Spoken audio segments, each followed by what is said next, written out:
holy, holy is our God.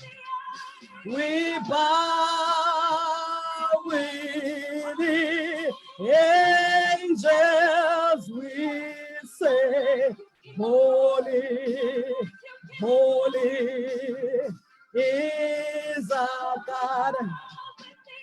We bow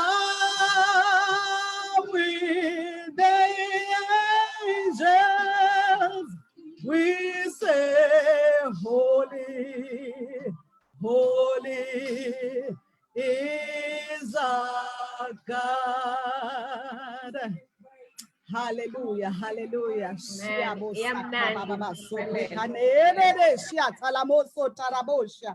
Thank you, Father. We welcome you, Holy Spirit.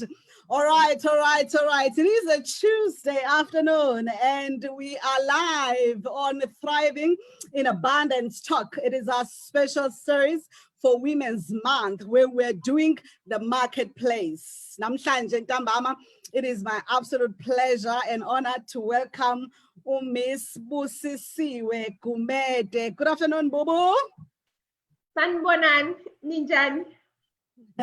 We're good, Bubulicious. It is such an absolute pleasure to have you this afternoon. And of course, my name is ZODWA MSIMANG, Makoche, welcoming you this afternoon. And if you're live on our Facebook page, we welcome you. Boss, it's such a pleasure to have you, the founder and CEO of Good Life Foods. Hey bo, i-product impela nje siyayibona laphayana kuzona zonke indawo iKipro, and I'm like, oh, remember the first time I saw it on the show, I was like, yeah, that's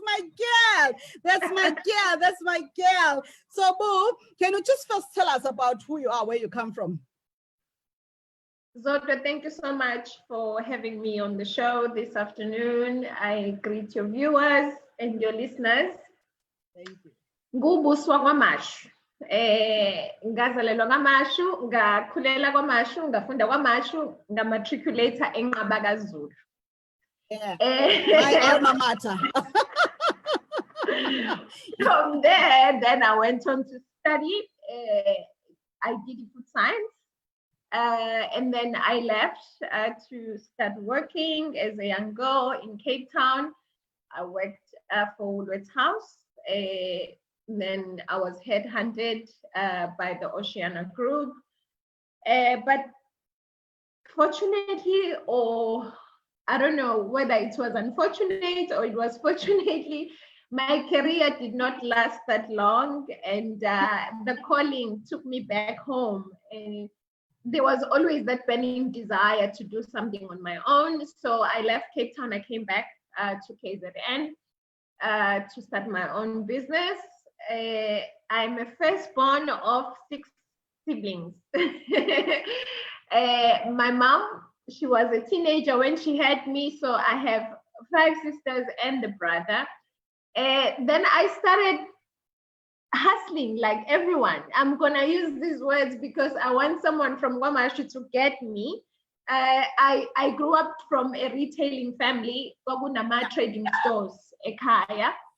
Yes. So ngakhuliswa gogo nomkhulu, and they were retailing all over KZN, so ngakhulela store, nanginganyase store. So I learned yes, I learned the hard work at store, watching Uma, eating and walking at the same time. Like I cannot walk fast, so I can't even stroll because my mother used to say, "Sanyo yombila." Then I literally grew up like any other girl. Then we moved on, and a slightly different teenager. I missed out on quite a lot of stuff because I was always focused. They called me and also business in my early 20s just swallowed me. So I really focused on doing business. So in a nutshell, that's who I am. Wow, amazing. A girl from Kwamashu Township, where I also grew up. I also went to Nqaba kaZulu High School to standard 6 and 7 and 8. Yes, absolutely standard. Yeah, so it's such an amazing story that we know when one follows how you've since progressed. I remember when you came back to Durban, and then you asked to meet me, and then we came. I mean, you know, like it's now you that reminds me. You were one of the first mentors when I was looking for business mentors, and I was looking for people who've already walked the walk, and they were ahead of me. And there was this lady, ZODWA MSIMANG, and I was like, okay, I'm gonna call this lady up because I knew people who knew you. So I said, I'm gonna attach myself to this lady. She's gonna have to make time for me because I need to learn. And really, you did not refuse me. You were like, okay, let's meet. So my first mentoring started with you. All right, back to you. And then when you started venturing into business at the time, you started more on the marketing PR space. Tell us a little bit about that.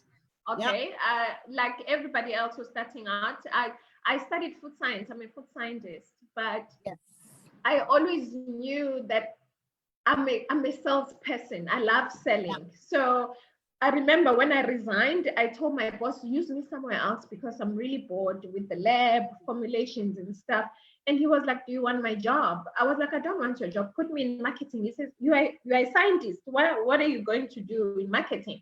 But there was that desire in me to sell, to be in the selling space. Hence, then I ventured into that space. I studied at Varsity College. I went through IMM and I studied my marketing diploma. Then I started talking to you because you were already in the space. And then eventually I looked for niche and I said, okay, how can I separate myself from everyone who's doing t-shirts, pens and caps? Then I started approaching advertising agencies. Then I ended up with Ogilvy. There used to be Ogilvy and Meta. We had a JV, Sata Communications. And then while I was there on that journey, another opportunity presented itself, which was engineering. And then I found myself doing engineering for 17 years, building power lines. No, that's like, that's been the longest, I think, in terms of what you were offering. Can you maybe just tell us, before we get to where you are now, what are the things that, because it was also, engineering is a male-dominated space, but you seemed to be doing well, thriving, and how did you navigate that space? Well, when I started, it was very difficult. As you say, it was a male-dominated space. But when you have that willingness to say, I'm going to learn this space and I'm going to have to go back to the classroom, basically. I remember when we were going to the meetings in the boardroom, I'll be lost when the engineers, they speak their jargon and I'm like, what am I doing here? But that burning desire of being a hustler and an entrepreneur, you say, I'm going to learn. So I'll jot things that I don't understand. I did really short courses, hired people who had the knowledge. So I used to say, I'm not an engineer, but I hire engineers. Eventually, we grew to a staff complement of 430 people around the country. We did vegetation management, we built power lines. But again, most of our work was at ESCOM. So we were doing ESCOM around the country until ESCOM had issues. So basically, that's how much we grew as a business, from a mere vegetation management to a fully blown electrical engineering company. Wow, that's amazing. So here you are, this young African female in a male-dominated space that I would presume was also, in the majority, would have been white males. And you say you hired engineers. And, you know, if you look at statistics in our country, it's not a lot of African females. It's improving, there are engineers. So I would imagine that also part of your team was largely people from like other race groups, you know, absolutely. And here you are as this young African lady that is their boss. How did that? Because I would imagine that there are quite a few young African ladies there that are finding themselves in the space. I remember when I was still consulting back then, when when things were changing with the affirmative action, and we were offering a change management in a consulting firm that I used to work with. And you know, when I would just like come into a boardroom with this all white Afrikaners guys, and I mean, I'm like, I'm here to do my job as a consultant, and they'll be like, yeah, really? You even so I mean, you even know what you're when talking you're about. consulting, you just pop in and pop out, but now here you are their boss. Well, it was challenging at first, but I must say that some of them, they were very easy to work with. They understood that this is the job, this is the business. This woman is offering us an opportunity to work, because at that time, a lot of white males especially were losing their jobs. So most of them really appreciated the opportunity to have work on the table. Some of them, they couldn't, they resigned, and they were like, I'm not going to be led by a woman, worse a black one. So some of them, they were like, no, I'm not going to take the job. Eventually, when they hear that this is the lady who owns the business, and they'll be like, no, after the interview, no, I'm not interested. A funny story, we once went into a funeral. One of my employees passed away, a white Afrikaner. We loved him so much. He was part of the family. He had worked with us for over 8 years. Sadly, he passed away. And then we went to a funeral, and then the family started asking afterwards, so how did you know Jan? And I was like, Jan worked for me. I was his boss. And literally, they would just turn away and walk away because they just could not believe it. They couldn't take it. But you just have to persevere and focus on the goal that is your business, and tell them that they're here to do a business. And if you still want to be here, you're going to work here. But again, I find that they are very loyal employees. Like, they will do the work to the T. Yeah. Wow. Yeah. Loyalty is key. Yeah. Hello, people out there. Loyalty is key. All right. Now, fast forward. Here you are. There were challenges, and then you changed, and then you went back to your first love. I love this. This is why we're here. Because I also studied communications, like TV, PR, and you know what I'm saying. So. Yeah. Here we are now. Now back to your first love, back to the lab. Tell us about the transition. Whoa, Good Life Foods. Yeah, wow. You know, even Good Life Foods, I was praying in the middle of the night, and I was like, what should I call this company? And the name Good Life Foods just dropped. And it was Good Life Food since. It did not change it. Even when we registered it, Good Life passed, and we were like, okay, great. Then it means I had, right? Of course, you have to, yes. But you know, you will know that Eskom went through a major financial challenge, and most of our resources, they were invested at Eskom. Like I said, we were working in all the 9 regions. So we were covering the whole country. We had a fleet of hundreds of cars, hundreds of employees. So the business grew so big. And of course, a business that big, especially with overheads that big, cash flow becomes a serious issue. So without cash flow, 2-3 months, you're down on your knees. So we started experiencing back in 2009, late payments, no payments, delays, send them to the attorney, they pay half. So and at that level, ZODWA, you say, I've worked so hard to get here. So you start tapping into your own resources to finance the business, which is the biggest mistake we all make. My late father used to say, don't put emotions on a business. When it's time to let it go, let it go. He did not have much education, but he knew that when it's no longer working, let it go. So I did not. Even when all the alarm bells were like, let it go, but I couldn't, because it was my baby. You know, I grew with this thing. I matured with this business, and I loved it. I love the people, I love the challenge, I love the work. So I started tapping into my own resources to finance Eskom, basically. So we carried Eskom in excess of millions of non-payment. So came a point where we really couldn't do it anymore. Because when you keep on taking and you're not replacing, then you're gonna feel it. Then I started getting sick. To cut the long story short, because it's long, we took each other to court with the ESCOM. We tried to get the money. It was a mess. And eventually I had to come to that decision that you have to be healthy. So eventually we had to retrench people. What I was really trying to run away from, to retrench people. Because when you work with people for so long, they become family. And they like, Sissy, where are we going to go? And you're like, oh my God. I remember one December we had to pay bonuses. And my PA said to me, we still have not received payments, and bonuses are due in 2 days' time. And that's when I called the banker and I said, give me so much so that I can cover. And mind you, our salaries, there were millions every month.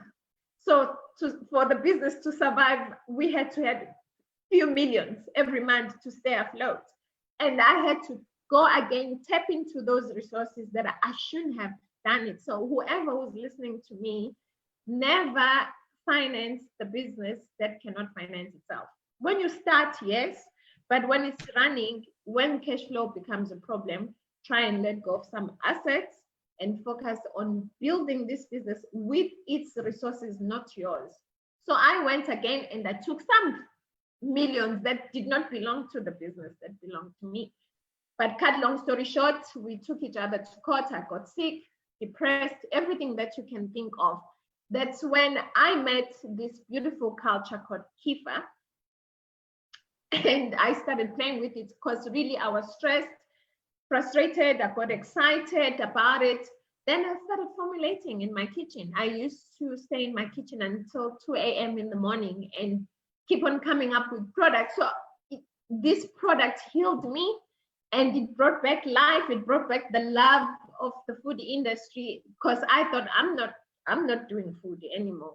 But here I am now building a 110 facility just down the road in the Midlands to produce dairy products using the Kifa culture. All right. Okay. Amazing. It's an interesting story. It's amazing how sometimes God will bring us into spaces where we have to really listen to him and listen carefully so that he can tell us what is it that he wants us to do at that point in time. There's a reason why you studied food sciences, because that's essentially part of your calling. So there was no way that you were going to be getting away with it and not come back to that. So now tell us about the journey of now starting that business, because also it's not been a walk in the park. No. I remember one time asking myself, is there anything that I'm going to do that's just going to happen? And good, it's done. Like, I don't know if there's anything like that in business where it just happens. No, but it was a journey. After it started, I invested my own money into development because there's quite a lot that you have to do when you're starting a brand, especially a food brand. And with all these outbreaks that we've had in the few past years, so the regulators are so strict. So before you even produce a container, you have to do so many tests. So you have to have some money of your own, because even the lenders, they will ask, what have you done? So after investing about 3.5 million into it on my own, then I started looking for capital. There were people who closed doors on me that said it will never work. Forget it. The South African market is not ready for this kind of product, but we persisted with the help. I need to mention this, especially because it's Women's Month, with the help of other females who said, what a great product. And I'm not sure if I can do this, but I'll mention her. Taweni Gondwe Kaba. She was so instrumental in making sure that this business pushes through. I've never seen so much support. Even when I was losing hope, she was like, no, you cannot. You keep on going. And there were other females who came in and said, we like what you're doing. You did as well. You're like, this is big, keep on going. So it was that, but the biggest challenge was to acquire funding for the facility. Went through all of them, all the IDFs of this country, the commercial banks. Everyone doesn't believe in you. They like, so all right, let me interject there. So if you say a facility, you mean a factory?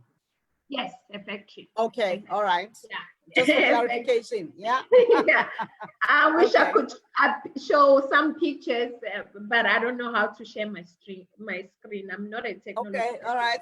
We have you will, after the talk, you will go to our page, and then you can just put it there. Yeah. But eventually, you know, we just keep on knocking at the doors. People, they will not believe in your dream. People, they don't share your dream, but that shouldn't put you down. You should persist and believe in it every day. I promise you good life. I will wake up 3 a.m. in the morning because I've just thought that this recipe will work, and I'll quickly come to the kitchen while I still remember and write it down, put it together, make it, it comes, and it's so beautiful. And I give it to people to taste. They're like, wonderful. So I knew that I had to fight for it. I fought for it. I fought to finally get the 110 million for one of the banks to say, okay, we'll give you the 110 million to build this thing because you believe in it so much. It did not happen overnight. It took 3 years. So 3 years of pushing and fighting, and they will turn you down. There's a guy, one of the bankers, who said, look, this could be a multi-billion business, but sorry, I don't believe in it. And when you get those things, don't just take it, because I might not see your dream. You're the only one who knows the dream. So keep on going, go to somebody else, convince them differently until they believe it. So I think at some stage they said, let's just give this woman this money because she wants it and she's not gonna let us go. So it took 3 years to get the finance. Now we have the finance. And the most wonderful thing that I did, because I already started formulating, I already sold the product to the retailers. So we have big orders, nationwide orders from your Checkers Group, Pick and Pay, your Spa, some government departments, they've approached us. So already here was a business with so much business to deliver, but we did not have a factory. So now the stars have aligned. The factory is being built as we speak, and we're going live next year. We're going to be supplying nationwide by April. So people must just go out there and buy Good Life Foods products. K-Pro is our main brand, premium brand, but we also have Good Life Foods brands like your masks, your cheeses, your ice creams. We have sodas, naturally fermented sodas, so we can drink as much as we want without worrying about weight, without worrying about sugar, diabetes. So we are very excited. So basically, maybe you can touch on a little bit about the advantages of the products that you're using. Like obviously the health advantages, because we're at a time where we're really forced also to be health conscious. Absolutely. Yeah. Yes, I think it's a product for this time we live in now. It's a natural probiotic. What is a natural probiotic? It gives you CFUs. I'm sorry, it's gonna sound a bit technical. Colony forming unit. A little bit. It deals with gut health. You will know that most chronic diseases, they originate from the gut.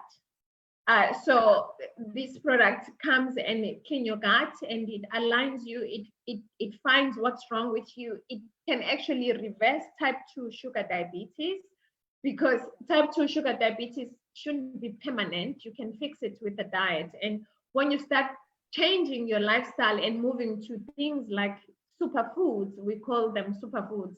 So this culture is a superfood. Then it starts sorting you out.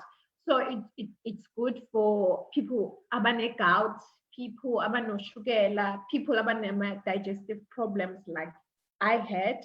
when I started using the product. So it's really a health option instead of medicine. It does so much that a doctor will send you to the pharmacy to get this, get that. If you stick on it on a daily basis, you have a dose of it every day, it does sort you out. So it deals with gut health.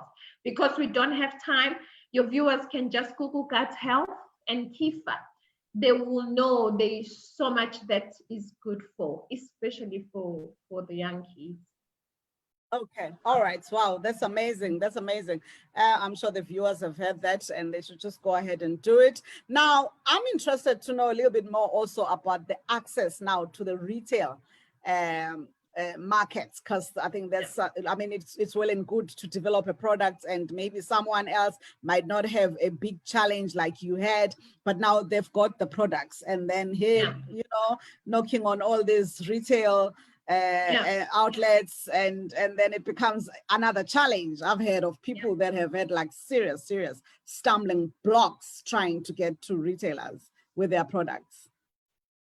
True, very true. But you know, probably before I get to how I got in, the best way to do it is perfect your product first, so that you don't give them a choice to say no, because we do so much similar products. So my product was unique one, and it was really good.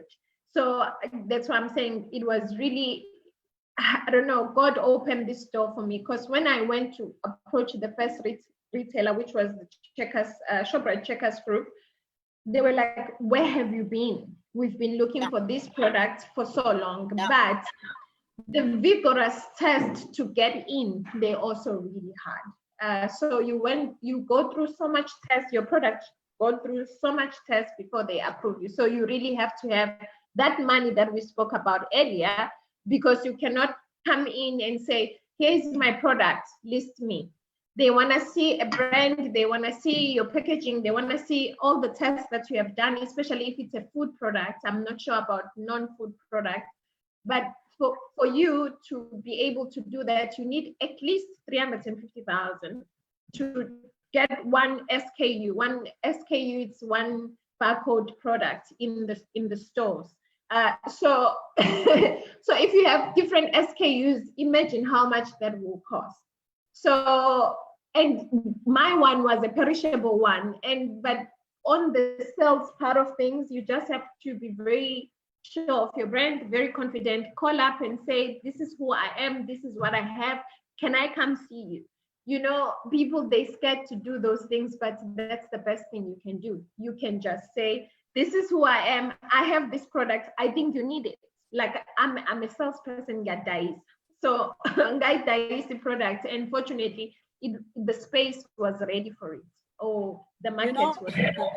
What I'm hearing you saying here is that you can be well and good technically inclined in terms of whatever that you're doing, but if you can't sell, then you're gonna have a challenge, you know. So, I mean, of course, you are eventually going to have people that you get on board to sell the product for you, but as the vision holder, as the owner of the products, you know, it's important for you to be able to knock into those doors and say, here I am, and this is the product that I'm selling. So now, Busi, you know, we're in Women's Month, and there's always an, you know, I'll say an argument that women struggle with supporting other women. You've already mentioned someone who assisted you and a lot of other women that actually assisted you in your journey. What would be your advice to women, especially entrepreneurs, about supporting one another? Look, it's very true. That's one area we fall short in supporting each other as females. But you know, once we focus on doing something as females, we do it so well. So imagine if we were to support each other's businesses, then everyone will be flourishing. If I know what you do, and then when I'm out there, I market yourself, you know what I do, and you're out there, you market. If I can buy you, I'll buy you instead of buying a brand, yes, America. So my advice is guys, let's really support each other. Let's not do a lip service, but let's really support each other. What can I do? There's a lady who heard my story and she said, look, this is what I'm doing. She's doing frozen potatoes. I need money. I said, look, start with spas, because spas are easy to get into. You can start with 2 or 3, unlike the big retailers where they want you to cover all the stores. We'll buy you freezers, because that's what we could afford. So we went and bought those 2 huge chest freezers for her. And we said, to support your business, because she said, I'm doing it from home. The fridge is small. I need a big freezer. So we went and Good Life Foods bought 2 freezers for her to say, this is the Lily that we can afford right now to support your business. Speak to this person at spa, speak to that person, and guess what? She's now on 20 spas. She started with 2 spas that I gave her, and now she's on 20 spas. And for me, that's true support, where I can say, okay, ZODWA, I know of this person, they are consumers of your services, so go and speak to them, rather than to say, oh, pass on, oh yeah. When we're sitting around the tables having coffee, we preach supporting each other, but when we have to do, we don't do. So for me, I'll say, please, the Lily that we can do to truly support, if I have to spend 100 Rand to buy those earrings, those beautiful earrings you are wearing, so so that someone can be supported. Even if I don't need them, even if it's a gift, then buy them. And so that gift will speak. Somebody else will say, I love those earrings, I want them. So I want to go and buy them for myself. That's advertising. That's supporting another woman's business. And guys do it all the time. Guys, they will handshake and say, go speak to who? He's going to do X, Y, Z for you. So I wish we can get to that level where we don't feel like we are threats, but we see each other as support structures and say, what can we do to support one? What can my business do to support another female's business? Yeah. Absolutely, that's a mouthful. Shout out to Singwa Setu, the poncho that I'm wearing today. It's from Singwa Setu, so you can just jump onto Instagram and check them out. They've got beautiful, beautiful outfits. It's a couple that I've hosted in this show, Magwambo Nambi. Let me go to our Facebook page, Busi, and see if we've got any comments or questions for you. All right. Pumzile uthi lapha determination. That's why you are here. That's why you're still here, because you are determined. And also Pumzile says, congratulations on the factory. We will definitely try the products, most especially for our parents, you know. Yay, thank you. Yeah, so I'm just trying to see if we have any other questions for you from our Facebook page. I'd like to encourage the people that are live on our Facebook page to please ask the questions or make comments if you've got. We've got a few minutes left with us, Busi, a very busy lady. Obviously, you guys had the factory that she's busy with at the moment. So it's something that we appreciate that you're with us. Now, would you say that your parents were the biggest influencers in your life in terms of giving you inspiration, in terms of mentoring, or you've had other people that have mentored you along the way? I'm saying because you mentioned the retail shops. Yeah, they were. I learned the culture of working hard from my grandparents, my mom and my dad. My father is late, unfortunately, but whenever I think of him, I see him covered in because they were doing deliveries, because most of our shops, they were in rural areas, so they used to deliver those huge bags of mealies and samp and flour. So he was always paid because he was covered in products. So I drew a lot of inspiration from them. They did big things back then with no education whatsoever. And as I grew older, of course, there were people who really touched me and showed me that a woman can do it. I remember one time I was in a taxi, you were driving past with your BMW, and I was like, oh my God, There is ZODWA. If she can really do it, and look at her, you look so beautiful, and you know, you were oozing confidence driving that big car on the end. I was in a taxi, literally in a taxi, and I was like, I had already been to your house. I was like, I want to have a house in Devon North. I live in Devon North. So you were a huge inspiration in my life. I want to own a car. I want to do this. I want to work hard. So there's quite a few mentors, because if I were to start mentioning them by name, I'll be doing injustice, because there were some that gonna be left behind. But you and Utawen I mentioned because look, it was huge sacrifices, but not minimizing everything else that everybody else did for me. So my parents, yes, people like yourselves, big brands and small brands doing really amazing things. I really draw inspiration from those people. My children, you know, my kids, they are such a huge inspiration, because they will put me to task and they will make me answer difficult things, and they will ask whys, and you know, they will need it. So I really draw inspiration from my kids. All right. And just all right. To support before we close. You know, I said I want to start a fund for female businesses, especially young girls. I really have a passion for young girls, because I was once a young girl. So we are now in that process of starting that fund. Hopefully it's gonna be launched next year. And that fund is only gonna be for females. We're not discriminating. We're setting money aside. We have committed to it that Good Life Foods is gonna set money aside, and first preferences in this business is gonna be females as well, especially single moms. They're gonna get a first preference to get the job. So in terms of trying to really uplift each other as females, so the fund will be working next year. We will tell people what to do when they want to apply for funding.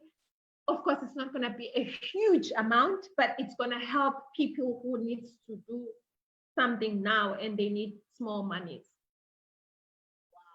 Wow, that's amazing. That's amazing. But I mean, the good thing is what you couldn't access when you started out, you are now in a position to do it for somebody else. So you're paying it forward. There is nothing that is more important than being able to do that and uplifting other people in the process, because God obviously has been so gracious in your life, even though you had challenges, but he's still been very gracious, I think, in your life. Busi, I'll give you an opportunity to just give us a parting shot, you know, like maybe the 3 things that you can think of that you would love to share as the things that a young female entrepreneur should make sure that they possess to be able to succeed in their journey. I think for me, first and foremost, it's ethics. You have to know who you are and what you stand for and what you believe in.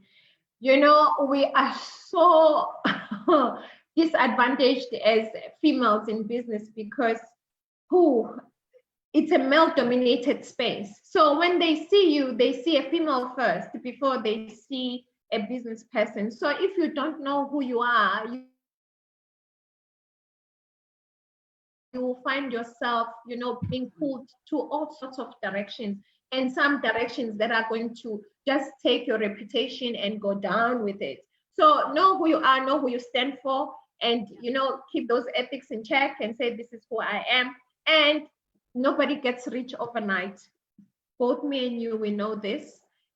So allow the process to happen. It takes time, and focus, you know, don't be distracted, but stay on the course. And the process is very painful. It's not an easy process. It's a painful process. Stay on the course. When Unobuntu started writing, I was like, oh my God, ZODWA, because I saw that there's talent there. So she must just she cannot be a well-known author overnight, but her journey started back then when she started writing. And she might, because now when I read or when I hear I speak in future, I won't be shocked because I know who she is. So it's really important. So know who you are, your ethics, and allow the process. It's a process. It does not happen overnight. All right, know who you are and make sure that you've got some ethics, and then you focus, and then it's a process. I also do know that you can pray. I'm surprised you didn't mention that as one of the and that's a given. Oh my God, do we still even mention that? Because without God, I don't know where will I be. So maybe knowing who you are, then it's your spirituality as well, because those are the things that keep you grounded, to know the person that I am. But without God, it would have been impossible. It would have been impossible without God. Ah, ladies and gentlemen, Proverbs 31 verse 10 says she is worth far more than rubies and pearls. And in my view, that is our guest this afternoon, Miss Busi Gumede. We would like to wish you everything of the best. Thank you for joining us. And you are a shining star. I'm looking forward to the book because there is a lot that you have to share with us in that book. And of course, it's going to assist the young ladies that you're going to be supporting with the fund that you're going to be starting. You know, what an amazing journey, not without challenges, but determination has pushed you. Of course, with prayer, it's, you know, it's just amazing. Busi, siyabonga kakhulu ukuthi ube nathi this afternoon, and siyafisa dadewethu ukuthi sikufisele konke okuhle. And of course, as your big sister, I'm watching you. You know it. And I really love you so much, and would like to wish you well with the family and also the business. Thank you so much. It was fun. And, you know, I'm always nervous. I don't know how you guys do it, communication people, because this is nerve-wracking all the time, but you make it look so natural. You've done well. You've done well. You are a pro. You are a pro. Thank you so much. Thank you so much. Thank you to the people that joined us live on Facebook, and of course to our producer, Mrs. Busi Shabalala, and the whole team at Econo Thrive Global. My name is ZODWA MSIMANG. It is Thriving in Abundance Talk Marketplace Series. We'll see you again on Thursday. It's our main show, and we're talking about the importance and power of prayer. Prayer. Prayer. Thank you for joining us. We love you guys. Bye. Thank you.